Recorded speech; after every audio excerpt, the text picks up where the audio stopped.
Et grand temps de te retrouver pour le point sur l'actu et pour le sport. On va débuter avec des nouvelles du temps, ça a été agité. Ah ouais Vincent, c'est clair que les violents orages de la soirée ont été sévères. On va en reparler d'ailleurs dans les infos, mais là ça va être un peu plus calme aujourd'hui avec encore pas mal de nuages entre le sud-ouest et le nord-est de la France.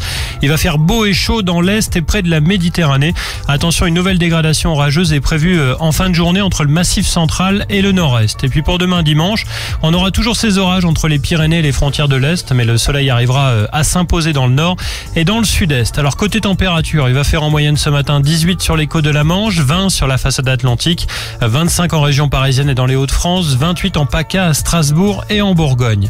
Cet après-midi, on attend 23 à Lille et en Normandie, 27 à Bordeaux et Toulouse, 28 à Paris, 31 à Marseille et sur la côte d'Azur, 35 dans le Grand Est et en Corse et même jusqu'à 37 degrés à Lyon. La pollution avec ces fortes chaleurs, la qualité de l'air s'est dégradée dans plusieurs villes de France. Attention, on a des restrictions de circulation. Hamza, le nouveau Sabrina Carpenter et puis les L2B également qui arrivent pour le son et la Pato, c'est parti pour l'actu.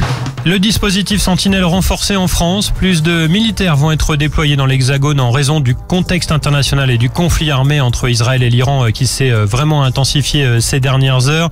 Emmanuel Macron appelle aussi les Français à se préparer à des répercussions économiques. Les cours du baril de pétrole se sont envolés. Les prix des carburants pourraient donc repartir à la hausse dans les prochains jours. Un homme de 22 ans interpellé dans les Landes. Il est soupçonné d'avoir revendu de faux arrêts de travail à plus de 40 000 personnes en quelques mois. Il avait carrément créé un site internet appelé stoptravail.com. Sa fraude lui a rapporté plus de 250 000 euros. Il sera jugé en novembre. Il encourt 10 ans de prison et 750 000 euros d'amende. Alors on vous le disait, les orages ont fait de gros dégâts dans l'ouest de la France. Des grêlons de plus de 5 cm de diamètre sont tombés en Normandie, en Gironde ou encore en Mayenne. Le vent a arraché de nombreux arbres en quelques minutes. Le toit d'une maison a pris feu après avoir été frappé par la foudre à Cancale en Ille-et-Vilaine. 8 maisons ont été inondées à Jevézé, près de Rennes. Des familles ont dû être relogées. Et puis après le crash d'avion en Inde cette semaine, les enquêteurs ont retrouvé une des 2 boîtes noires.